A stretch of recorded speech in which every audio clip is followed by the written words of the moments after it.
హరీష్ రావు గారికి మీ ద్వారా హరీష్ రావు గారికి మీ ద్వారా రిక్వెస్ట్ చేస్తున్నా హరీష్ రావు గారికి సీనియర్ సభ్యులు హరీష్ రావు గారు రిక్వెస్ట్ చేస్తున్నా సార్.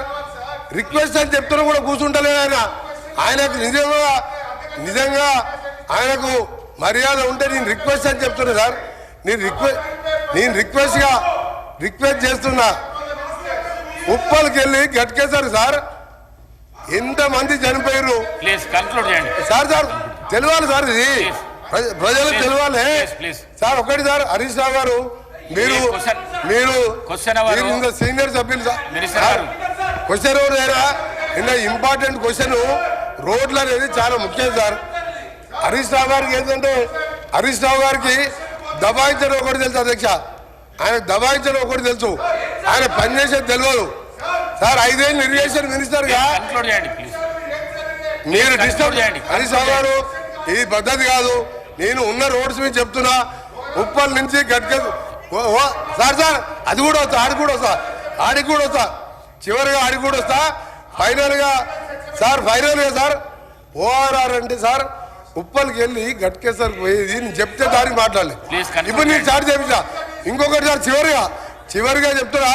హరీష్ రావు గారు నువ్వు ప్రశ్నకు పరిమితం నీకు నువ్వేం చేస్తావా?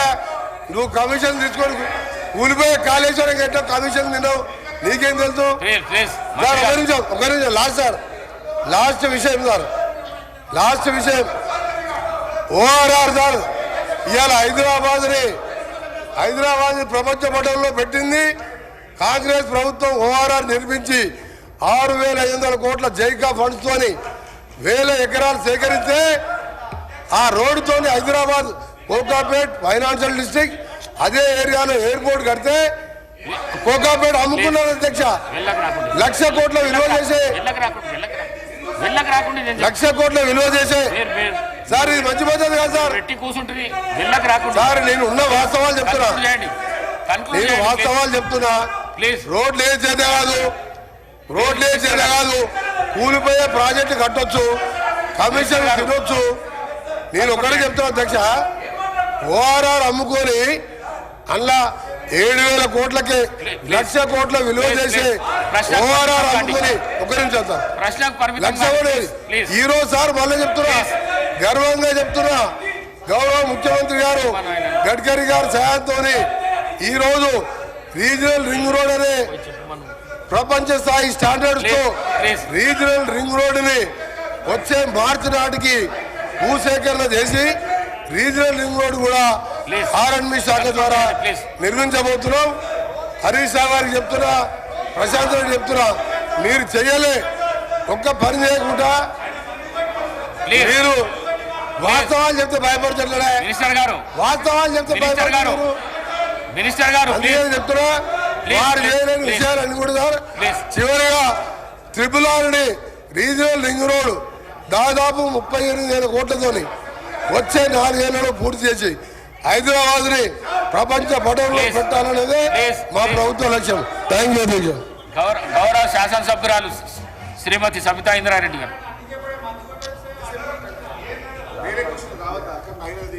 అధ్యక్ష ధన్యవాదాలు మైక్ ఇచ్చినందుకు. అధ్యక్ష లాస్ట్ అసెంబ్లీలో అసలు నాకు మైక్ ఇవ్వనన్నారు. అసలు మొత్తం 4 సంవత్సరాలు ఇవ్వరేమనుకున్నాను. ఇచ్చినందుకు ధన్యవాదాలు అధ్యక్ష. ఈరోజు గౌరవ మంత్రి గారు సమాధానం చెప్తూ కామారెడ్డి జాతీయ రహదారి గురించి, కరీంనగర్ కామారెడ్డి ఎల్లారెడ్డి గురించి అడిగారు అధ్యక్ష. కానీ దాని తర్వాత ఇక అన్ని గౌరవ మంత్రివర్యులు అన్ని వివరించి చెప్పారు. కానీ ఒకటి, మీరు పోతున్న రోడ్డు కానీ, నేను పోతున్న రోడ్డు కానీ, ముఖ్యమంత్రి గారు పోతున్న రోడ్డు కానీ Bijapur to Hyderabad to Bijapur road అధ్యక్ష. మన్నెగూడ నుండి బీజాపూర్ వరకు కంప్లీట్ అయింది. ఈ రోడ్ కూడా శాంక్షన్ వచ్చి 2 సంవత్సరాలు అయిపోయింది. ఎన్నికల కన్నా ముందే ల్యాండ్ అక్విజిషన్ 1,300 కోట్లు పెట్టి ల్యాండ్ అక్విజిషన్ కూడా కంప్లీట్ చేస్తున్నాం. గౌరవ మంత్రి గారు ఇప్పుడు వచ్చినాక ఏదో ల్యాండ్ అక్విజిషన్ చేసినామని చెప్తున్నారు. అది కరెక్ట్ కాదనేది మీ ద్వారా గౌరవ మంత్రి గారికి చెప్తున్నాను. వాళ్ళ అధికారులు తప్పుడు సంకేతాలు ఇచ్చి తప్పుడు సమాచారం ఇచ్చి ఉంటారు అధ్యక్ష. 1,300 కోట్లు పెట్టి అప్పుడే ల్యాండ్ అక్విజిషన్ చేస్తున్నాం. కానీ ఎందుకు ఆగింది అనేది, అక్కడ ఎంతమంది ప్రాణాలు పోతున్నాయని మనందరికీ తెలుసు అధ్యక్ష. 2 రోజులకు ఒక యాక్సిడెంట్ అవుతుంది, ఎంతమంది ప్రాణాలు పోతున్నాయి. ఎన్జిటీలో కేసు వేసిండ్రు అధ్యక్ష. ఎన్జిటీలో కేసు వేసినప్పుడు అధికారులు కరెక్ట్ అని ఇన్ఫర్మేషన్ ఇచ్చి దాన్ని స్టే వెకేట్ చేయించాలి అధ్యక్ష. మొన్న 13th రోజు ఎన్జిటీలో కేసు ఉండింది, ఆ స్టే వెకేట్ అయ్యిందా, నిజంగా రోడ్ మీరు స్టార్ట్ చేస్తున్నారా, వర్క్ స్టార్ట్ అయిందా, ఆ క్లారిఫికేషన్ కావాలి అధ్యక్ష. ఎందుకంటే ఊరికే చెప్పడం కాదు అధ్యక్ష. 13th రోజు కేసు ఉండింది, అది వెకేట్ చేశారా, వెకేట్ చేస్తే ఎప్పటి నుండి స్టార్ట్ చేస్తున్నారు, వెకేట్ అయ్యిందా అనేది మీరు చెప్పండి అధ్యక్ష.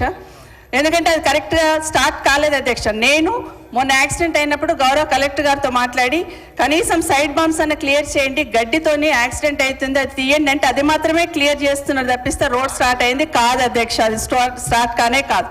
ఒకవేళ నిజంగానే చెట్లు తొలగించడానికి ఇబ్బంది ఉందన్నప్పుడు చెట్లు లేని దగ్గరనన్నా రోడ్డు చేస్తామనన్నా క్లారిఫికేషన్ తీసుకొని ఎన్జిటి దగ్గర పర్మిషన్ తీసుకొనన్నా స్టార్ట్ చేయాలి అధ్యక్ష. మీకు తెలుసు అధ్యక్ష ఎన్ని యాక్సిడెంట్లు అవుతున్నాయి. దయచేసి ఆ రోడ్ మీద క్లారిఫికేషన్ అని గౌరవ మంత్రి గారిని కోరుతా ఉన్నాను అధ్యక్ష. మంత్రి ఇది ఒక్కటే ప్రశ్నకు పరిమితం అయ్యి జవాబు చెప్పండి ప్లీజ్. సభ్యురాలు ప్లీజ్ అంటే సార్ ఎప్పుడు కూడా హౌస్ ద్వారా మీ ద్వారా హౌస్ ద్వారా ప్రజలను మిస్గైడ్ చేయొద్దు. ప్రాజెక్ట్ కాస్ట్ ఈజ్ 800 కోట్లు, ల్యాండ్ ఎక్విజిషన్కు 1300 కోట్లు వాళ్ళ ప్రభుత్వంలో చెల్లించిన అధ్యక్ష. నిజంగా చెప్పడానికన్నా 130 కోట్లు ల్యాండ్ ఎక్విజిషన్ పే చేసిండు. అప్పటికి అపాయింటెడ్ డేట్ రాలేదు, ఎన్జిటీలో స్టే ఉన్నది, స్టే మన వెకేట్ చేపించి స్టే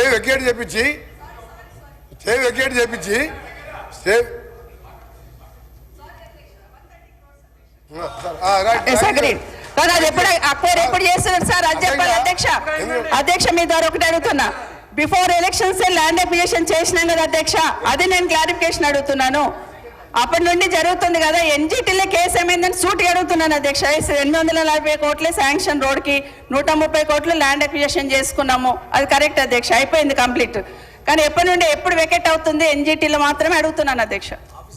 ఎన్జిటీలో క్లియర్ అయింది. 28/11 రోజు అపాయింటెడ్ డేట్ ఇచ్చిండ్రు.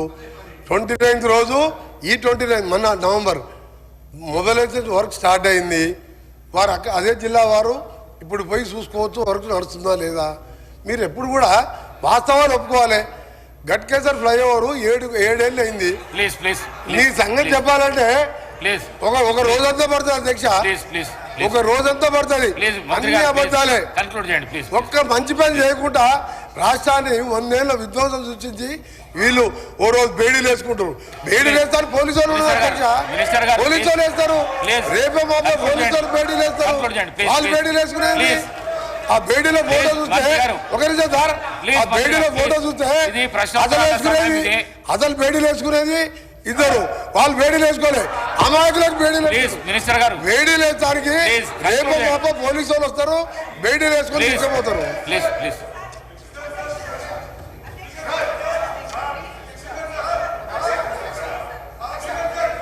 హరీష్ రావు గారు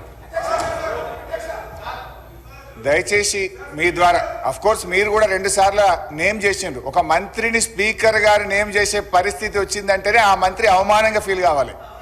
ఎందుకంటే ఎలియా మినిస్టర్ పోయి పక్కన కూర్చొని అంగిబట్టి గుంజినా కూర్చుంటలేడు ఆయన పరిస్థితి అది. అయితే విషయం ఏంటంటే ఆయన ఇందాక ఎలియా మినిస్టర్ గారు డైరెక్ట్గా ఎవరి మీద ఆరోపణలు చేయొద్దని రూల్ బుక్ తెచ్చి చూపించాడు. ఇప్పుడు మంత్రి గారు లేచి కాళేశ్వరం కమిషను హరీష్ రావు అని చెప్పి మరి నా మీద ఆరోపణలు చేసిండు కదా. శుద్ధులు నాకే చెప్పడం కాదు, శుద్ధులు అందరికీ చెప్పడం కూడా శ్రీధర్ బాబు గారు నేర్చుకోవాలి. ఇప్పుడు ఆ విషయం కూడా మంత్రి గారు నా మీద చేసిన ఆరోపణల మీద చర్చ పెట్టండి, ఆన్సర్ ఇస్తా. మరి ఆయన వెంకటరెడ్డి గారి కమిషన్ లిస్టు చదవమంటే నేను చదువుతా. కాకపోతే నాకు విజ్ఞత ఉంది, నోటీస్ ఇచ్చి చదువుతా. దయచేసి వారు మాట్లాడినటువంటి అన్ని వ్యాఖ్యలు, ప్రశ్నకు సంబంధం లేని వ్యాఖ్యలన్నీ కూడా సభ రికార్డుల నుంచి తొలగించాలని మీ ద్వారా కోరుతున్నా. శ్రీధర్ బాబు గారు మా గురించే లేచి చెప్పడం కాదు, మీ మంత్రులు మీ సభ్యులు తప్పు చేసినప్పుడు కూడా మీరు లేచి చెప్పడం మీ బాధ్యత.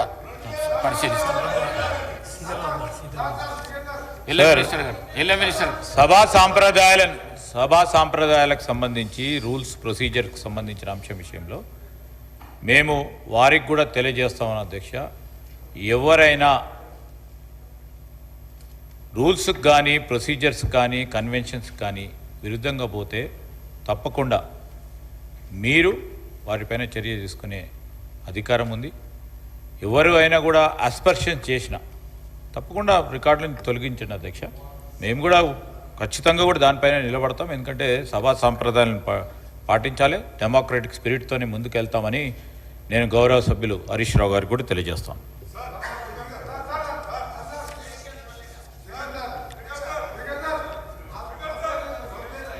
సమయం 11 అయ్యింది.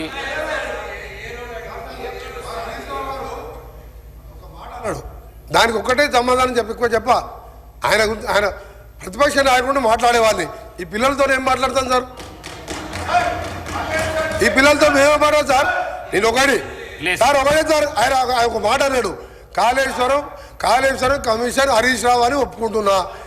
నేను ఎక్కడన్నా కమిషన్ ₹1 తీసుకున్నట్టు నువ్వు బినామీ నారాయణ స్కూల్స్ కొన్నావా, కాళేశ్వరం కొన్నావా, కమిషన్ తిన్నావా ప్రూవ్ చేస్తున్నావు. నా మీద ₹1 నా రాజకీయ జీవితంలో రెడీ కాదు. ఇప్పుడు పోదాం, అబ్జెక్ట్ చేయండి. అరే నువ్వు చిన్న మావజాటు అల్లునిగా 10,000 కోట్లు దోచుకున్న దొంగ. వీళ్ళు మాట్లాడు అధ్యక్ష నా గురించి నా మీద. మినిస్టర్ గారు, గౌరవ స్పీకర్ గారికి కోరుతా ఉన్నా అధ్యక్ష, హౌస్ ఆర్డర్లు పెట్టేసే కార్యక్రమం చేయాలి. ఎవరైనా ఏ ఆస్పర్సెన్స్ అయినా అటు నుంచి వచ్చినా ఇటు నుంచి వచ్చినా సార్, వీఆర్ వెరీ క్లియర్. మనం సభా సాంప్రదాయాలను పాటించాలా. డెఫినెట్లీ ఎవరిపైన ఎవరు ఆరోపణలు చేసినా దానికి సంబంధించి మీరు రూల్స్ ప్రకారం ఏ విధంగా మీరు చర్య తీసుకోవాలనో, ఏ విధమైన స్టెప్స్ తీసుకోవాలనో తప్పకుండా చేయండి అధ్యక్ష. We are very clear, we are very open. నేను ఈరోజు సూక్తులు చెప్పడానికి కాదు, చెప్పాను సార్, అది కూడా ఏదైనా తప్పుడో చెప్తామని చెప్తున్నాం కదా. ఈరోజు నేను హరీష్ రావు గారికి కూడా చెప్తా ఉన్నాము, వారు చేసినా మీరు చేసినా ఎవరు చేసినా which is against the principles of legislature should be. ఆ స్టేట్మెంట్స్ కానీ అవి కానీ definitely we will definitely sir. నేను కాదంటే నేను చెప్తా ఉన్నాం కదా, వీఆర్ నాట్. సమయం 11 అవుతున్నది. ప్రశ్నోత్తరాలలో రెండే క్వశ్చన్స్ అయినాయి. ప్రశ్నకు పరిమితమయ్యి ప్రశ్న అడిగితే జవాబుకు పరిమితమై చెప్తేనేమో 10 ప్రశ్నలకు సభ్యులకు న్యాయం చేసినట్లు అవుతుంది. ఈ విధంగా అయితే చేయలేము మేము. దయచేసి కోమటిరెడ్డి వెంకటరెడ్డి గారు మాట్లాడిన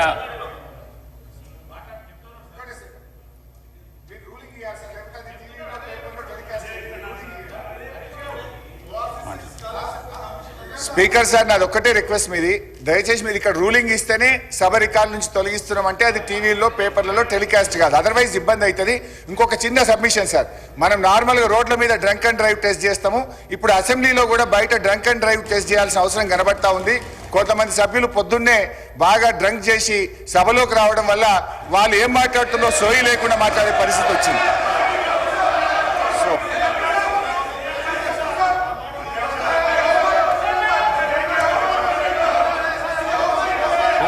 కూర్చో, నువ్వు కూర్చో. మంత్రి గారు గౌరవ పొంగులేటి శ్రీనివాసరెడ్డి గారు నువ్వు కూర్చో అన్న. అధ్యక్ష, ఏదైతే బాగా అనుభవజ్ఞులు, చాలా సీనియర్ మోస్ట్ మాజీ మంత్రివర్యులు హరీష్ రావు గారు ఇంతకు ముందు మాట్లాడిన వర్డ్ చాలా బాధాకరమైంది. సభకే కాదు సమాజం తలదించుకునే పదం వాడటం జరిగింది.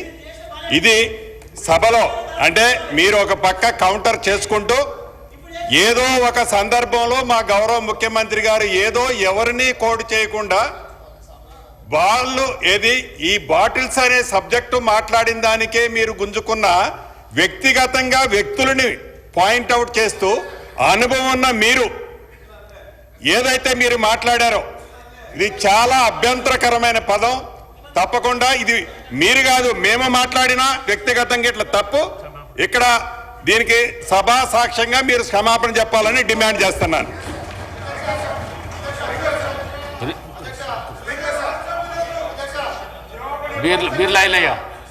ఒక్క నిమిషం అధ్యక్ష, గౌరవ మాజీ మంత్రివర్యులు మాట్లాడింది మరి వాళ్ళ ప్రతిపక్ష నాయకుని ఉద్దేశించి మాట్లాడినట్టున్నారు.